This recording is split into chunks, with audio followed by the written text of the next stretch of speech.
Picture चालू करो बे। बस यही बांद्री जी आए थे, उसी तरह मोदी जी हैं।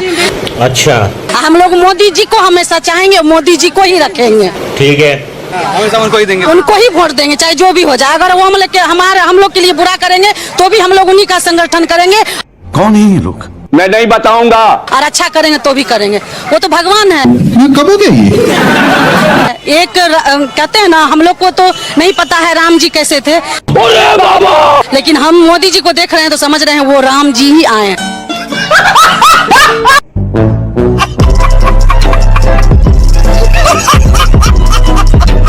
मेरा सवाल ये है, किसने हिम्मत दी मोहसिन रजा को कि जाकर अधिकारियों से बढ़ जाए?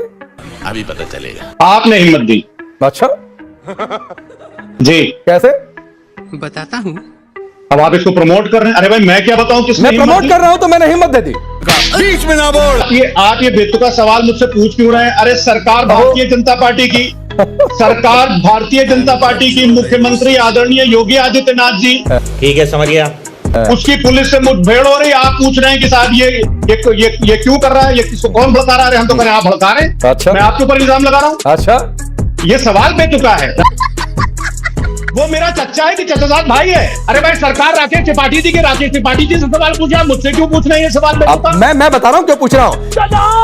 दलाल क्योंकि आपकी एक पार्टी की सांसद है, उन सांसद का नाम रुचि भी रहा है। वो ये कह रही है संविधान की धज्जियां उड़ रही, भाई तौकीर की गिरफ्तारी हो गई। वो ये कह रही है कि दुकानें तोड़ी जा रही हैं, सब संविधान के उलट हो रहा है। हाँ बेटा, लगता है तुम खा के ही मानोगे। हाँ तो दुकानें तोड़ी जा रही, संविधान के उलट हो रहा है, ये सुप्रीम कोर्ट बोल रहा है, उसमें कौन सी बड़ी बात है? अच्छा, अभी अरे इलाहाबाद में जो मकान गिराए गए थे उसके ऊपर सुप्रीम कोर्ट ने क्या बोला था, हाईकोर्ट ने क्या बोला था? अच्छा क्या आपको कुछ पता नहीं? रिसर्च टीम से पूछिए, एक नहीं चार बार सुप्रीम कोर्ट बोल चुका है। सुप्रीम कोर्ट तो यह भी बोल चुका है कि the state police is bias. क्या बात कर रहे हैं?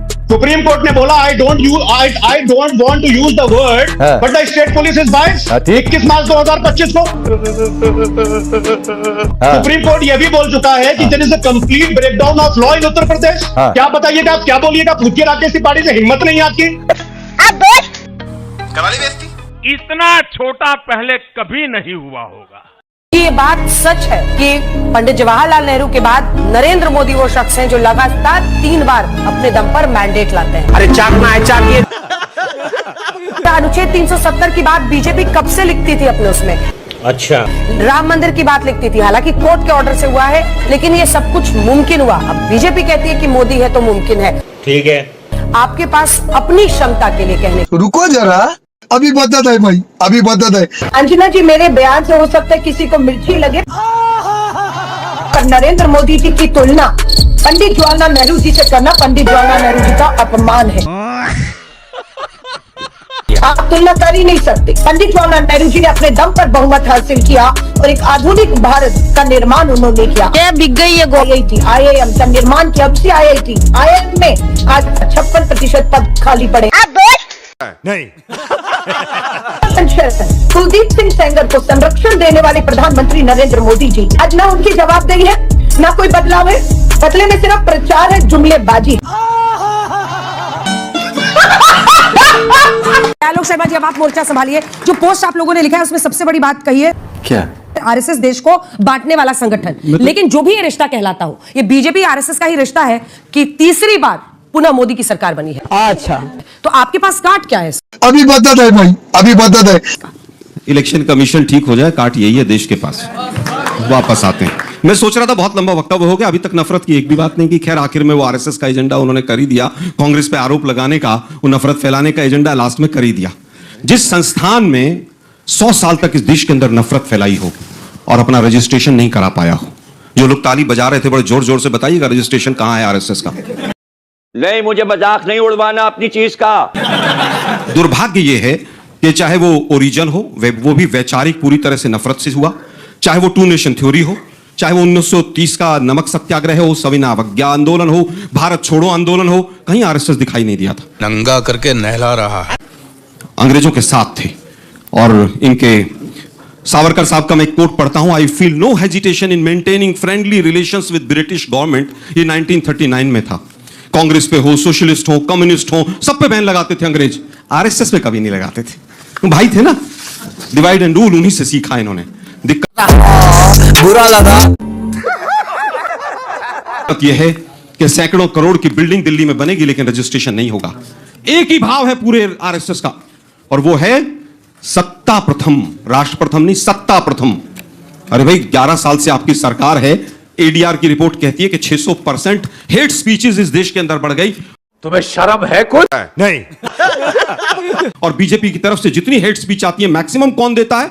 बीजेपी में जो आरएसएस से लोग आते हैं सीधा सीधा वो देते हैं। जिन्होंने तिरंगे को नहीं माना, 2 रंग मानेंगे, संविधान की प्रतियां जलाई हो, 52 साल तक तिरंगे को अपने कार्यालय पे नहीं जलाया हो, जिन बच्चों ने कार्यालय पर चढ़ाया हो उनके ऊपर उनके खिलाफ एफआईआर हुई। दुर्भाग्य, मुझे अपने घर जाना है। भाग्य यह है कि इनकी चाहे भाषा हो, चाहे इनका आचरण हो, इनकी विचारधारा महिला विरोधी, दलित विरोधी, आप क्या पहनेंगे, आप क्या खाएंगे, और तो और अभी कुछ दिन पहले बताया कितने कितने बच्चे पैदा करेंगे, ये भी आरएसएस बताएगी। ये गान फट गया। आजम खां के जूते जरूर साफ करती है वर्दी जब सपा की गुंडों की सरकार होती है। वर्दी ने साफ किए या नहीं किए? नहीं। जब आजम खान की भैंसे वर्दी ढूंढ रही थी, आजम खान की भैंसे पुलिस ढूंढ रही थी, जब पुलिस आजम खान की भैंसे ढूंढ रही थी उस समय ये समाजवादी पार्टी के प्रवक्ता थे। अरे बाप रे, ये तो धोती खोल रहा है। तब इन्हें कुछ गलत नहीं लगा, इन्हें तब गलत लगा जब समाजवादी पार्टी की सरकार नहीं रही और बीजेपी की सरकार आ गई, तो इन्हें लगा कि अब तो कुछ लाभ तो ले नहीं पाएंगे, समाजवादी पार्टी तो विपक्ष में चलेगी, तो ये कूद के भारतीय जनता पार्टी में चले गए और राम भक्त बन गए। हिंदू मुसलमान का जहां तक सवाल है, भारतीय जनता पार्टी के चरित्र का सवाल है। एक महापुरुष की वीडियो सुनवाता हूं मैं, सुनिए आप। षड्यंत्र है कि किस तरह से वो इस देश को बांटे। ये भाजपा का एक षड्यंत्र है कि किस तरह से वो इस देश को बांटे। ये पागल हो गया। कैसे देश में सौहार्द बिगड़े और जगह जगह पे सांप्रदायिक दंगे हों। करवाली बेइज्जती। अभी ये वोट मांगने आएंगे ना, तब मुझको तो खाली चंपल से मार पड़ेगी। अब तो वोट लेने आए ना मिलने में, तो ये चंपल है ना, ये चंपल से मार पड़ेगी उनको। ये वो आएंगे ना लेने, तो ये चंपल से पड़ेगी। अरे बाप रे। अच्छा, जब वो आएंगे आपके पास उम्मीदवार वोट मांगने, क्या कहेंगे उनसे? अरे अंदर घुसने ही नहीं देंगे हम, उसके लिए तो चंपल का हार बना के रखेंगे। जो भी आएंगे ना यूं यूं करने कि हमारे को मोदी सरकार जो भी बोलेंगे ना, उसके लिए तो मैंने बहुत बड़ा स्वागत करके रखा है। गरीब क्या करेगा इस बार? तो गरीब कहाँ जाएगा वो बताओ। हम बोलो मोदी को, मैं बोलती हूँ खुद कि मोदी को एक बार अहमदाबाद में आता है तेरे लिए तो कितने झाड़ू बढ़ जाते हैं तेरे लिए पोस्टर लग जाते हैं, तेरे लिए आने के लिए इतना सारा खर्चा। तो गरीब के लिए क्या खर्चा, वो भी हमारी कमानी से निकालता है, वो उसके पसीने के उसके पगार में से नहीं निकालता वो। कैमरा बंद कर। मैं आपको तथ्य बताती हूँ, गलत होंगी तो अभी इस्लाम धर्म को कबूल करूंगी। अच्छा, सुनिए मेरी बात। 200-250 की झुंड थी और झुंड से एक ही आवाज आ रही थी, अल्लाहू अकबर। उनके आयत नंबर 26 में क्यों लिखा हुआ है काफिरों को मारो? कौन है ये काफिर? काफिर हम है। आपके कुरान में लिखा हुआ है आयत नंबर 26 में, क्या जिस पे विवाद आज भी हो रहा है। सिर्फ हिंदू मुसलमान की बात करते तो लीजिए, मैं सिर्फ हिंदू मुसलमान की ही बात कर रही हूँ, उसी पक्ष पे हूँ। कोई बात नहीं, हम तो चूतिए हैं। मैं भी फख्र के साथ कहता हूँ कि आई लव मोहम्मद। करते हैं एफआईआर दर्ज। शाबाश। भेज के दिखा दे पाकिस्तान। अगर तुम्हें किसी धर्म से दिक्कत है तो तुम लोग देश के गद्दार हो। मिल गया। कुरान जिस भाषा में पढ़ा जाता है, लिखा जाता है, वो है अरबी भाषा। अरबी क्या इस देश की भाषा है? वो अरब कंट्री की। तो आप इस देश के नागरिक कैसे हुए? बताइए कैसे हुए? अभी बदत है भाई, अभी बदत। अरे बात का देश है ये? नहीं। तुम लोग देश के गद्दार हो। 75 लाख महिलाओं को 10,000 रुपए उनके खाते में देना, जिसके तहत वो अपने रोजगार आगे बढ़ा सके। अच्छा, वो नया उद्योग शुरू कर सके। अरे बस कर, ये एक बड़ा कदम है। अब देख तू, मजा आएगा। अब देख तू। देखिए, भारतीय जनता पार्टी कितनी बढ़िया बढ़िया बातें कर रही थी। इनके लिए एक शेर है कि भाजपा इस कदर आवाम पर एहसान करती है, वो आंखें छीन लेती है और चश्मे दान करती है। ब्याज लेकर के हर औरत को, हर महिला को आप कर्जदार बना रहे हैं 10-10 हजार रुपए का, और इसको ऐसे कह रहे हैं कि जैसे इन्होंने फ्री में दे दिया। जब चुनाव आ जाता है तब बड़ी बड़ी बातें करने लगेंगे, माई बहन की सम्मान। आपको मस्मरण दिला रहे हैं, 4.5 रुपया महीना में चरवाहा विद्यालय में पढ़ाई होता था। अच्छा, आज हम 5 रुपया में पॉलिटेक्निक पढ़ा रहे हैं। हाँ बेटा, ये बदलाव नहीं हुआ। अब देख तू, मजा आएगा। अब देख तू। अभी चरवाहा विद्यालय की बात कर रहे थे हमारे भाई। इनसे पूछिए कि 20 वर्षों में बिहार में कितने विश्वविद्यालय खुले। जो भी विश्वविद्यालय हैं वो हमारे ही शासनकाल का देन है। क्या बात है सर। शिक्षा व्यवस्था क्यों चौपट हुआ, क्यों बिहार बेरोजगारी में नंबर 1 है, क्यों गरीबी में नंबर 1 है, नंगा करके नहला रहा, क्यों पलायन में नंबर 1 है, और ये भ्रष्टाचार पर बात करेंगे। लाइक कर दो दोस्तों, लाइक कर दो। एक तरफ 37 और 38 दल है, दूसरी तरफ 26 दल है, 28 दल मान लीजिए। अच्छा, कमजोर कौन है? हमने जो अपने सत्ता में कमजोर कौन है? कमजोर कौन है? रुको जरा। कमजोर विपक्ष है। भाई मारो, मुझे मारो। 26 जो मोदी का, हाँ, जो मोदी का फैसला 26 है तो कमजोर है। नहीं नहीं नहीं नहीं, 26 क्यों कमजोर है? जो मोदी जी के साथ है वो निर्दोष है, ईमानदार है और मेहनत कश है, वो देश के लिए काम करने वाला है। आपकी औकात बता रहा हूँ सर, बुरा नहीं मानना सर। हेमंत बिस्वा पे भी केस है, अजीत पवार पे भी केस है। आप नहीं।